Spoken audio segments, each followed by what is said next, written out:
ಸೂರ್ಯ ಕೂಡ ನಾವು ಭಗವಂತನನ್ನ ಕಾಣಬಹುದು ಅನ್ನುವಂತಹ ಒಂದು ಸಂದೇಶವನ್ನ ಹೇಳಿಕೊಟ್ಟಂತ ಹಾಗೂ ಗುರುವಿನ ಜೊತೆಗೆ ಒಡನಾಟ ಮಾಡುವಾಗ ತಮ್ಮೊಂದಿಗೆ ಯಾವ ತರದ ಅನುಭವ ಆಗಿದೆ ಅನ್ನುವಂಥದ್ದನ್ನು ಕೂಡ ವಿವರವಾಗಿ ತಿಳಿಸಿದಂತಹ ಚಂದ್ರಶೇಖರ್ ಮಂಗಳೂರವರಿಗೆ ಈ ಕಾರ್ಯಕ್ರಮದ ಪರವಾಗಿ ತುಂಬಾ ಧನ್ಯವಾದಗಳು.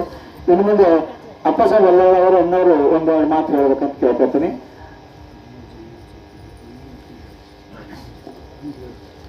ಬರುವ ಫೆಬ್ರವರಿ ತಿಂಗಳಲ್ಲಿ ಜರುಗತಕ್ಕಂಥ ಜನ್ಮೋತ್ಸವ ಕಾರ್ಯಕ್ರಮದ ಬಗ್ಗೆ ಹಾಗೂ ಆ ಕಾರ್ಯಕ್ರಮವನ್ನು ಯಾವ ರೀತಿ ನಡೆಸಿಕೊಡೋಣ ಅನ್ನೋ ಬಗ್ಗೆ ಒಂದೆರಡು ಮಾತು ಹೇಳಬೇಕಂತ ಕೇಳ್ಬೋದು.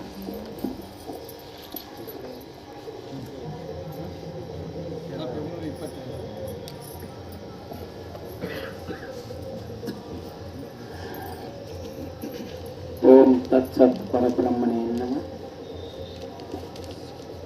ಹಲವು ಮಾತೇನು ನೀನುಳಿದು ಪಾದವನ್ನೆಟ್ಟ ನೆಲವೇ ಸುಕ್ಷೇತ್ರ ಜಲವೇ ಪಾವನ ತೀರ್ಥ ಸುಲಭ ಶ್ರೀ ಗುರುವೇ ಕೃಪೆಯಾಗು. ಕಾರ್ಯಕ್ಕೆ ಕಾಲಿಮುತ್ತರಾದಂತಹ ಮಲ್ಲಿಕಾರ್ಜುನ ಪೌರಪಾದಕ್ಕೆ ಅನಂತ ವಂದನೆಗಳನ್ನು ಸಮರ್ಪಿಸುತ್ತಾ ಹಾಗೂ ಪೂಜ್ಯ ಗುರು ಹೃದಯ ಮಂದಿರದಲ್ಲಿ ಸ್ಮರಿಸಿಕೊಳ್ಳುತ್ತಾ ವೇದಿಕೆ ಮೇಲೆ ಆಸೀನರಾದಂತಹ ಪೂಜ್ಯಾತವರ ಪಾದಕ್ಕೆ ಅನಂತ ವಂದನೆಗಳನ್ನು ಸಮರ್ಪಿಸುತ್ತಾ ಇಲ್ಲಿವರೆಗೆ ನಿಮ್ಮೆಲ್ಲರ ಉದ್ದೇಶಿ ಒಳ್ಳೆಯ ಅಮೃತ ನುಡಿಗಳನ್ನು ನಡೆಸಿಕೊಟ್ಟಂತ ಶರಣು ಬಂಧುಗಳಿಗೆ ಅನಂತ ವಂದನೆಗಳನ್ನು ಸಮರ್ಪಿಸುತ್ತಾ ಹಾಗೂ ಪ್ರತಿ ತಿಂಗಳು ಈ ಒಂದು ಕಾರ್ಯಕ್ರಮವನ್ನ ಅದ್ದೂರಿಯಾಗಿ ನಡೆಸಿಕೊಂಡು ಬಂದಂತ ವಿವಾರ ಬಂಧುಗಳ ಪಾದಕ್ಕೆ ಅನಂತ ವಂದನೆಗಳನ್ನು ಸಮರ್ಪಿಸುತ್ತಾ ಈ ಕಾರ್ಯಕ್ರಮಕ್ಕೆ ಬಂದು ತಮ್ಮ ಜೀವನವನ್ನು ಪಾವನವನ್ನಾಗಿ ಮಾಡಿಕೊಳ್ಳಲು ಬಂದಂತ ಎಲ್ಲ ಶರಣು ತಂದೆ ತಾಯಿ ಶರಣು ಶರಣಾರ್ಥಿ. ಪ್ರತಿ ತಿಂಗಳು ನಡೆಯುವಂತೆ ಗುರುವಂದನಾ ಕಾರ್ಯಕ್ರಮ ಇಲ್ಲಿವರೆಗೆ ಶಾಸ್ತ್ರಬದ್ಧವಾಗಿ ಗುರುವಿನ ಮೇಲೆ ನಂಬಿಕೆ ಬಿಟ್ಟುಕೊಂಡ ಯಾವ ರೀತಿಯಾಗಿ ನಾವು ನಡ್ಕೊಂಡ್ರೆ ಏನು ಫಲ ಸಿಗ್ತೈತಿ ಅನ್ನುವಂಥ ವಿಚಾರವನ್ನು ತಿಳಿಸ್ಕೊಂಡ್ರು. ಗುರು ಸಿಗುವುದು ದುರ್ಲಭ, ಸಿಕ್ಕರೆ ಬಹುಲಾಭ ಅಂತ ಹೇಳ್ಕೊತ ಬಂದಾರ. ಆ ಲಾಭ ಆಗ್ಬೇಕಾಗಿತ್ತು ಅಂದ್ರೆ ಮಂಡೆ ಮಾಸಿದೊಡೆ ಮಜ್ಜನಕ್ಕಿರಿಯುವರು, ಬಟ್ಟೆ ಮಾಸಿದೊಡೆ ಮಡಿವಾಳನಕ್ಕಿಕ್ಕುವರು. ಮನದ ಮೈಲಿಗೆ ತೊಳೆಯಬೇಕಾದ್ರೆ ಅನುಭವದ ನುಡಿಗಳನ್ನು ನುಡಿಬಹುದು, ಅನುಭವದಲ್ಲಿರಬಹುದು ಅಂತ ಹೇಳ್ಕೊತ ಬಂದಾರ. ಆ ಅನುಭವ ಎಲ್ಲಿ ನಡೀತದ, ಎದರಿಂದ ನಡೀತದ, ಯಾಕೆ ನಡೀತದ? ಕಣ್ಣಿಗೆ ಕಾಣಲಾರದಂತ ಒಂದು ಶಕ್ತಿ, ನಾವು ನೀವೆಲ್ಲರೂ ನೋಡಿದಂತ ಒಂದು ಶಕ್ತಿ ಇತ್ತು.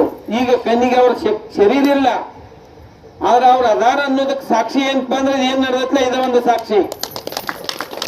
ಸತ್ಯ ಎಲ್ಲೈತಿ, ಯಾವಾಗಲೂ ಸತ್ಯ ಅಡ್ಬೋದಿಲ್ಲ, ಕಣ್ಣಿಗೆ ಕಾಣೋದಿಲ್ಲ.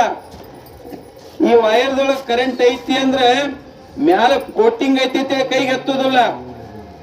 ಆ ಕೋಟಿಂಗ್ ತೆಗೆದು ಒಳಗಿಂದ ಹಿಡಿದ್ರೆ ಹೆಂಗ ಕರೆಂಟ್ ನಮ್ಗೆ ಜುನ್ನ ಹೊಡಿತೈತಿ, ಆ ರೀತಿಯಾಗಿ ಗುರುವಿನ ಶಕ್ತಿ, ಕಾಣಲಾರದಂತ ಶಕ್ತಿ ಇದೊಂದು ರೂಪದೊಳಗೆ ಕಾಣಿಸ್ತತೆ ಅಂತ ನಾವು ತಿಳ್ಕೋಬೇಕು. ಅದನ್ನ ಅಂತ ಪರಮ ಗುರುಗಳನ್ನ ಈ ಒಂದು 4 ಬಾಯಿಗಳಿಂದ ನಮಗೆ ನುಡಿಸ್ಲಾಕ ಪ್ರಯತ್ನ ಮಾಡಿಸ್ತಾರಲ್ಲ, ಇದು ಸಾಮಾನ್ಯದ ಕೆಲಸ ಅಲ್ಲ.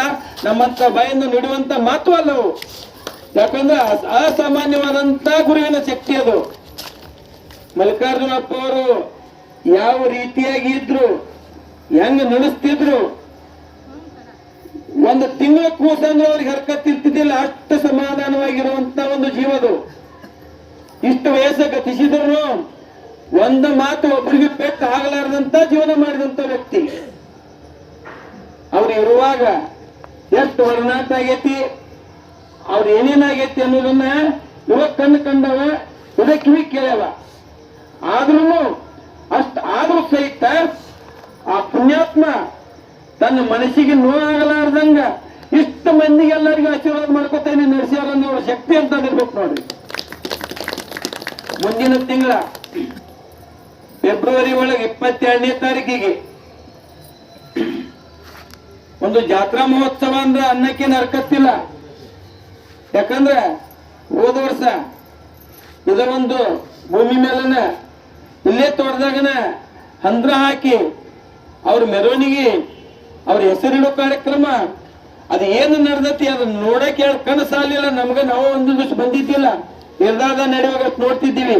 ಇಲ್ಲಿ ಬಂದ್ಮೇಲೆ ಮಣ್ಣಿನ ವಾದ ಜಾತ್ರೆ ನೋಡ್ರೆ ಒಂದು ಅದ್ದೂರಿಯಾಗಿ ನಡೆಯುವಂತ ಜಾತ್ರೆ ಅದು. ಅದಕ್ಕೆ ದಯವಿಟ್ಟು ಎಲ್ಲರೂ ತಮ್ಮ ತನುಮನ ಧನದಿಂದ ಆ ಸೇವೆಯನ್ನು ನಾವು ನೀವೆಲ್ಲರೂ ಕೂಡ ಸಲ್ಲಿಸೋನೆ, ಆ ಒಂದು ಜಾತ್ರಾ ಮಹೋತ್ಸವ ನಡೆಸೋನೆ. ಆದ್ರೆ ಗುರುವಿನ ಮಾತವನ್ನ ಆಲಿಸಲಾರ್ದ ನಮ್ಮ ಜೀವನದೊಳಗೆ ಹಾದಿ ಹಿಡಿದೀವಿ ಅಂದ್ರೆ ಏನಾಕತ್ತೆ ಅನ್ನೋದಕ್ಕೆ ಒಂದು ಸಣ್ಣ ದೃಷ್ಟಾಂತ. ಒಬ್ರು ಅಡವಿ ದಾರಿ ಹಿಡಿದ